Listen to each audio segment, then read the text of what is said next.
Bonjour, j'avais dit que j'allais faire cette vidéo, mais finalement elle a été retardée parce que j'étais vraiment très déçu de la défaite de l'Algérie. J'arrivais pas à m'en remettre, même si le Maroc, la Tunisie et le Sénégal s'étaient qualifiés. Et j'étais très content.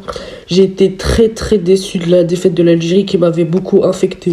Bon, déjà, on va garder le meilleur pour la fin. Algérie-Cameroun, on va parler des erreurs dans le match, de l'arbitrage, de tout ce qui a causé la défaite de l'Algérie qui n'était pas méritée.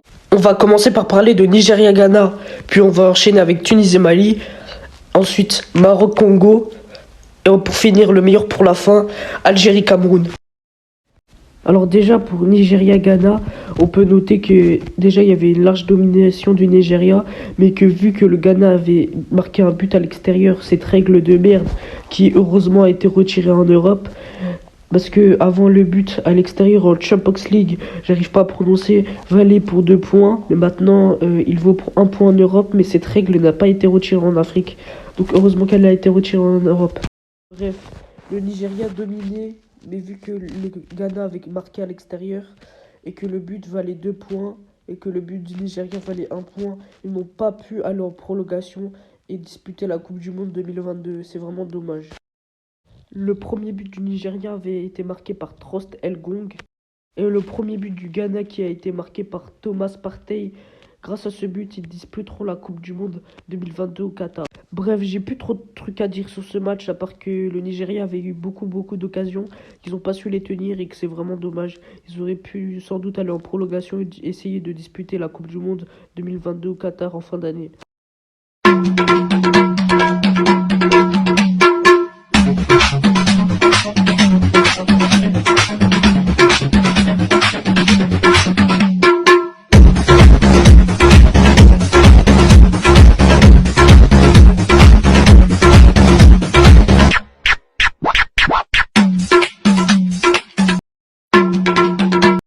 Bref, passons à Sénégal-Égypte. Alors, on peut noter qu'au match aller, l'Égypte avait marqué et au match retour, le Sénégal avait marqué à domicile.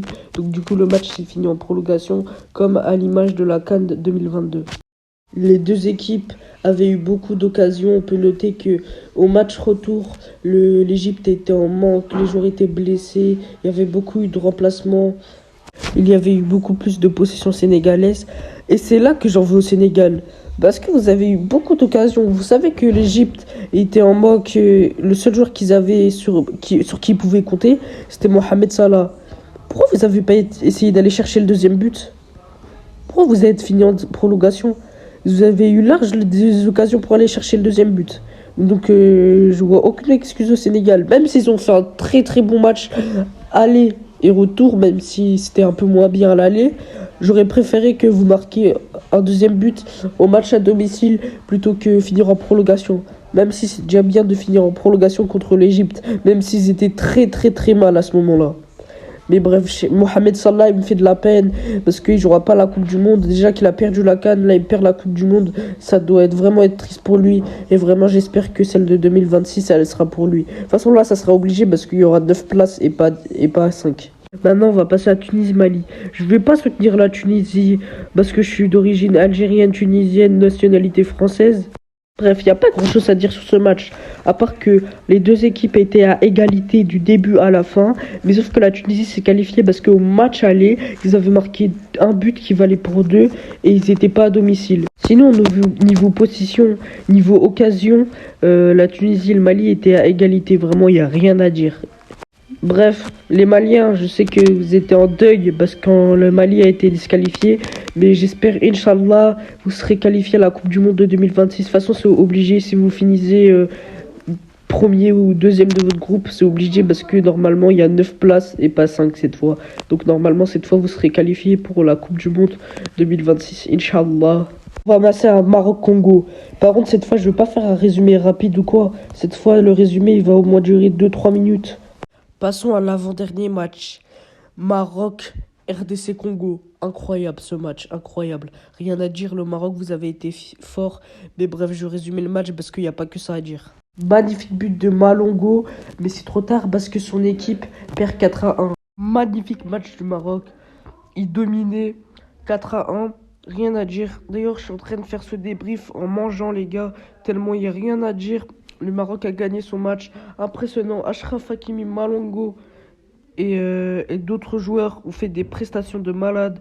Surtout Achraf Hakimi, vraiment il s'est tiré de loin. C'est vraiment un très bon joueur. J'espère qu'il va quitter le PSG et qu'il va aller dans un vrai club. Félicitations à mes frères marocains. J'espère que le match de l'Algérie-Cameroun sera rejoué aussi et qu'on pourra aller aux Coupes du Monde avec l'Algérie, la Tunisie, le Maroc, le Sénégal et le Ghana. Même si le Ghana c'était mérité, mais j'aurais préféré que le Nigeria se qualifie.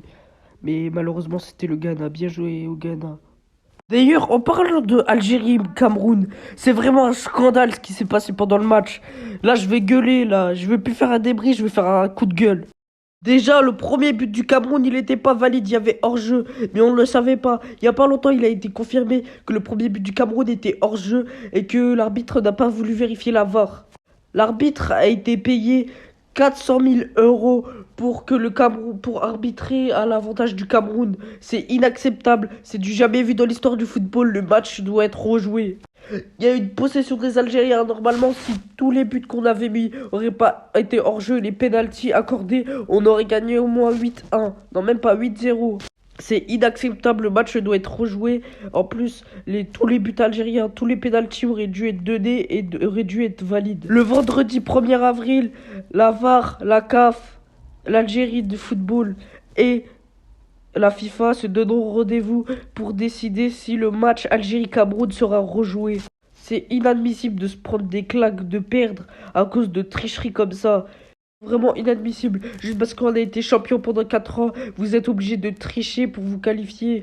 Bande de tricheurs, voilà. Juste parce que presque tous les pays d'Afrique ont la haine contre nous parce qu'on a été champion pendant 4 ans.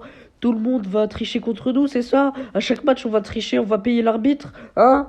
C'est comme ça que ça se passe maintenant. En plus, regardez ce tricheur, l'arbitre, il a mis qu'il était content de la victoire du Cameroun dans sa story Instagram.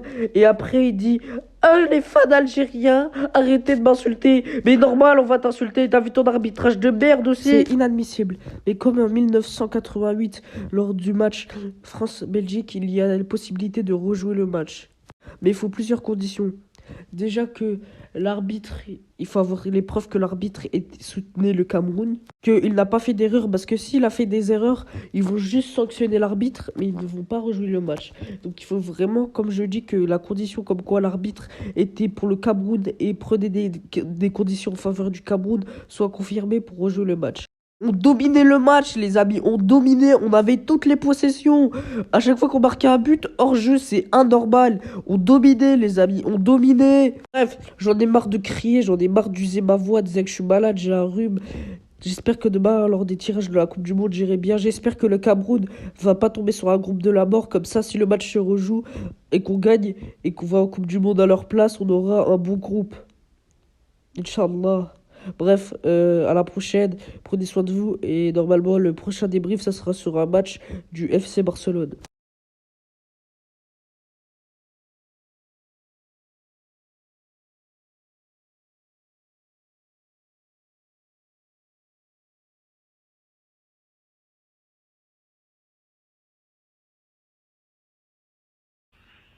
Hello, you have reached FIFA. Did you have questions regarding tickets for the 2022 FIFA World Cup? I have question. If so, please press 1. For all other queries... Grosse folle, va. Bande de voleurs. Inch'Allah, ils répondent. Welcome to the FIFA Ticketing Center for the FIFA World Cup Qatar 2022. Please select one of the following options. Yes, hello? Oui, bonjour monsieur. Bonjour, vous parlez français, madame? Oui, si je vous dis bonjour, je parle français, oui. Super, super. C'est bien la FIFA au téléphone? Oui, c'est la FIFA. Oui, il y a un gros problème là. Je sais pas si vous avez vu le match Algérie-Cameroun hier. C'est un scandale ce qui s'est passé. C'est un scandale. Oui, j'ai pas vu le match, mais je vous arrête tout de suite parce qu'on prend pas les réclamations par téléphone. Ah si, vous allez la prendre la réclamation, madame. C'est un scandale, c'est une honte pour la FIFA. C'est une honte. L'histoire se rappellera que le Cameroun n'a pas dénoncé la plus grosse injustice de l'histoire du football. L'histoire n'oubliera pas. Tout le monde oubliera votre qualif, mais personne n'oubliera l'injustice qu'il y a eu ce jour-là. Personne. Simple, hein. C'est où les Camerounais, ils s'excusent publiquement ils demandent à rejouer le match, ils assument leur faute, ou alors on se parle plus. Je vous dis la vérité, les Camerounais, moi je vous parle plus les 4 années à venir. Hein. S'il n'y a pas d'excuses, il n'y a rien, c'est fini entre nous.